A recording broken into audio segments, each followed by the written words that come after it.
नमस्कार, मैं राकेश परमार और आप देख रहे हैं महत्वपूर्ण मुद्दा। सबको देखा, अब देखो दिल्ली में रेखा। मित्रों, भारतीय जनता पार्टी ने आज से दिल्ली में रेखा राज का शुभारंभ कर दिया है। आप सबको विदित हो गया कि रेखा गुप्ता शालीमार की विधायक है, हरियाणा के रहने वाली है। दिल्ली छात्र संघ के चुनाव से, राजनीति से मेयर तक का चुनाव लड़ी है, पार्षद थी दो बार, और अरविंद केजरीवाल की हैवी वेट वंदना को हराई है, जो लगातार 2 बार से शालीमार के विधायक है। यह महत्वपूर्ण नहीं है। रेखा क्यों? क्योंकि मेरा जो कल का वीडियो था कि क्यों बने मुख्यमंत्री, मैं उसी को आगे बढ़ा रहा हूं। मित्रों, रेखा गुप्ता से अरविंद केजरीवाल को क्या मुकाबला, रेखा गुप्ता से भारतीय जनता पार्टी को क्या लाभ? क्योंकि राजनीति में बिना लाभ का तो कुछ किया ही नहीं जाता। किसको टिकट दिया जाएगा, किससे बतियाया जाएगा, यह सब राजनीति में विचार करके किया जाता है, प्री प्लान किया जाता है। और इन सब चीजों के लिए यह ध्यान दिया जाता है कि भाई हमारा लाभ क्या होने वाला है और इससे क्या हानि होगी, तभी जा करके इस विषय पर विचार किया जाता है और एक्ट किया जाता है।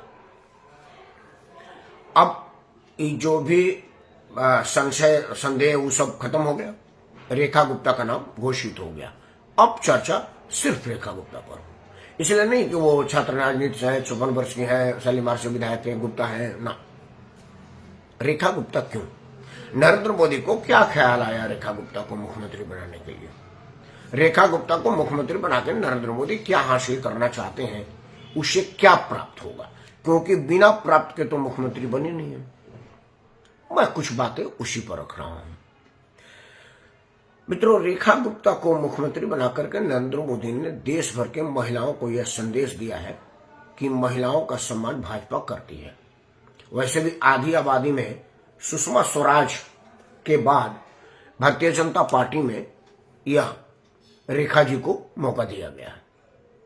पूरे देश भर में अगर देखी जाए तो एक ममता बनर्जी है जो राजनीति में अपनी वर्चस्व कायम किए हुए हैं। मायावती जी का जमाना अब चला ही गया, जयललिता जी अब रही नहीं, इंदिरा जी तो अब खैर पास्ट हो गई हैं। तो महिलाओं को यह बताने के लिए कि हम आपके खासम खास हैं, हम आपका भला करते हैं, सिर्फ उनके लिए कुछ दे देने मात्र से नहीं होगा। क्योंकि आज पुरुष या महिला अपने हक का सम्मान चाहता है और वह सम्मान भाजपा देने को तैयार है, दे रही है। रेखा गुप्ता के माध्यम से यही बताने का प्रयास हुआ है। मित्रों, रेखा गुप्ता दिल्ली में महिला की आवाज बनेंगी और देश में महिला की प्रतिबिंब बनेंगी। अभी पंजाब में चुनाव होने वाला है। आशा था कि सिरसा जी को मुख्यमंत्री बनाया जाएगा या किसी पंजाबी चेहरे को मुख्यमंत्री बनाया जाएगा ताकि पंजाब में चुनावी लाभ हो। लेकिन जो लोग नरेंद्र मोदी को जानते हैं वो यह जानते हैं कि इन सब गुणा गणित से नरेंद्र मोदी ऊपर के आदमी है। नहीं तो वो इन गुजरात चुनाव से पहले जीएसटी इंपोज नहीं करते, नहीं तो उससे गुजरात में चुनाव प्रभावित हो सकता था। लेकिन उन्होंने राष्ट्र की कोष को भला के दृष्टि से देखा, वोट के कोष को नहीं देखा कि मेरा वोट कितना बढ़ेगा, कितना घटेगा। रेखा गुप्ता एक साफ छवि की महिला है। रेखा गुप्ता पर पार्टी का कितना भरोसा है, ये बात को जानिए कि जब मेयर का चुनाव दिल्ली में हो रहा था तो रेखा गुप्ता ही उम्मीदवार थी, लेकिन आम आदमी पार्टी के पास मेयरों की संख्या ज्यादा होने की वजह से वो हार गई, लेकिन अब मुख्यमंत्री बन गई है। इससे 2 बातें देश भर में प्रचलित की जाएगी, देश भर के लोगों को बताया जाएगा। पहला तो दिल्ली चुनाव या दिल्ली चुनाव से पहले महाराष्ट्र चुनाव, हरियाणा चुनाव, महिलाओं ने भाजपा को बहुत ज्यादा समर्थन किया है। उसके लिए आप कह सकते हैं कि लाडली बहल योजना, महिला समृद्धि सम्मान योजना वगैरह वगैरह जो रिश्वत दी गई है पार्टियों के द्वारा, वह एक कारण हो सकता है और मैं मानता हूं कि वही कारण है। लेकिन सिर्फ उन्हीं कारणों के भरोसे और चुनाव नहीं जीता जा सकता।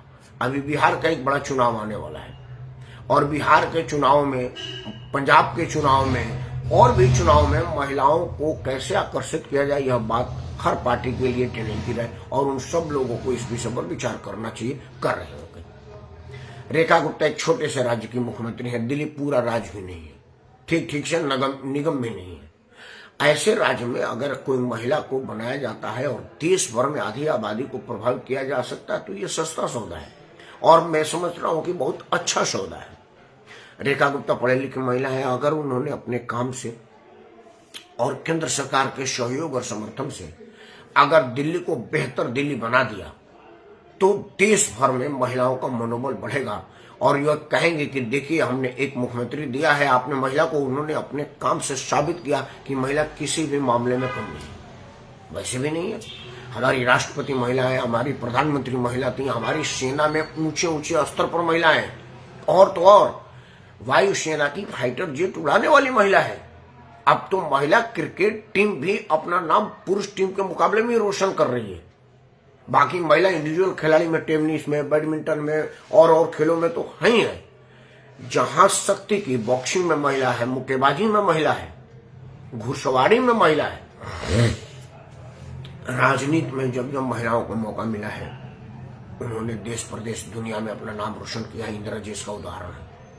इंदिरा जी को लौह पुरुष महिला ऐसे नहीं कहा जाता था, दुनिया उनका राजनीतिक और कूटनीति की लोहा मानती थी।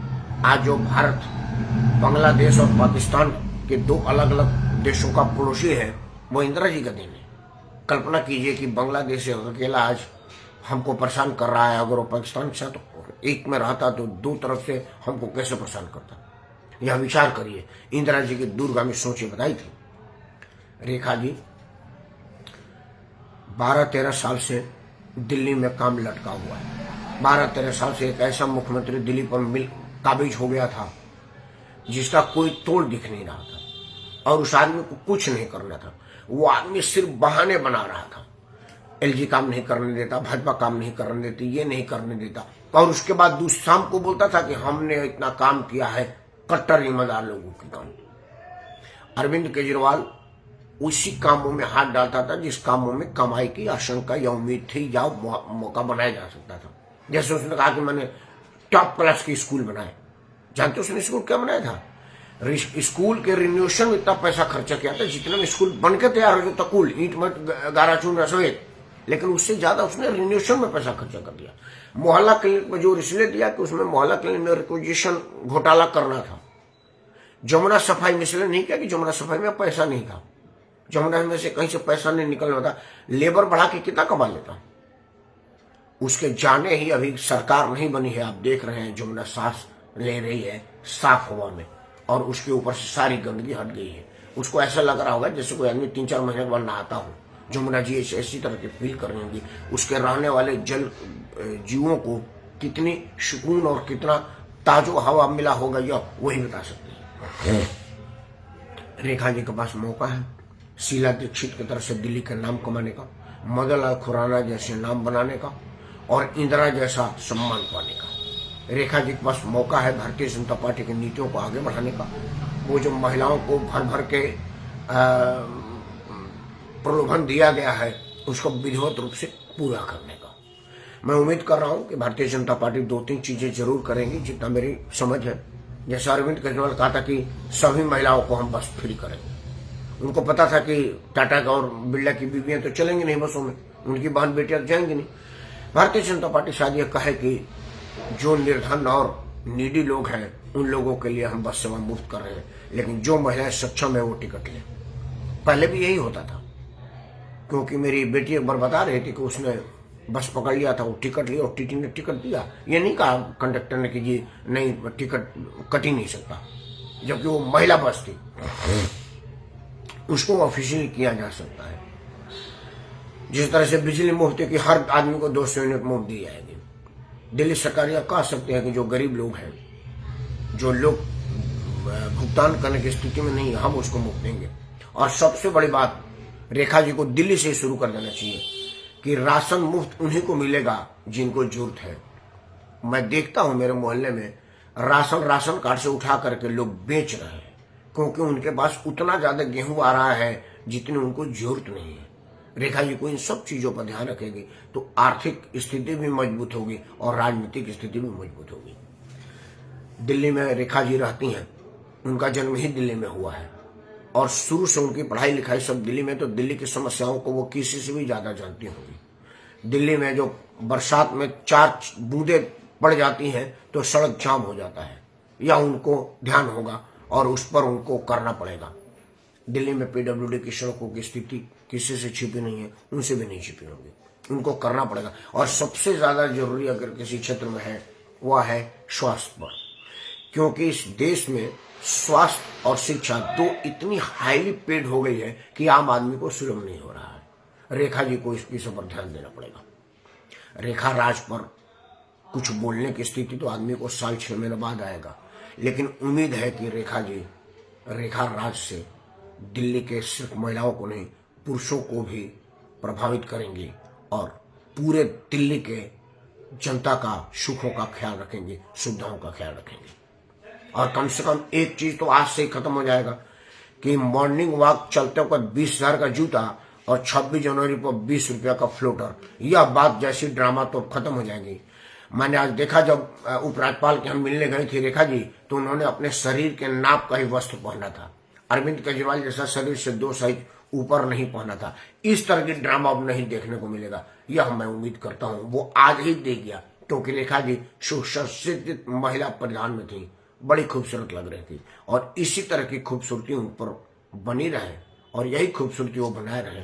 केजरीवाल जैसा ड्रामा नहीं कि सार्वजनिक कार्यक्रम में 2 साइज ऊंचा कुर्ता पहनेंगे और मॉर्निंग वॉक करना हो, टहलना हो तो 20,000 का जूता पहनेंगे, हाथ में 2.25 लाख का मोबाइल रखेंगे और पाँव में 50 रुपये का चप्पल पहनेंगे। इस तरह की नाटकबाजी अब दिल्ली को नहीं मिलेगी, या तो आज से ही दिखने लगा है, आगे भी यही दिखेगा। रेखा राज में दिल्ली संतुष्ट होगी, खुश होगी, प्रगति करेगी। इन उम्मीद के साथ मैं राकेश परमार आप सबको स्वागत करता हूँ। जय हिंद, वंदे मातरम और भारत माता की जय।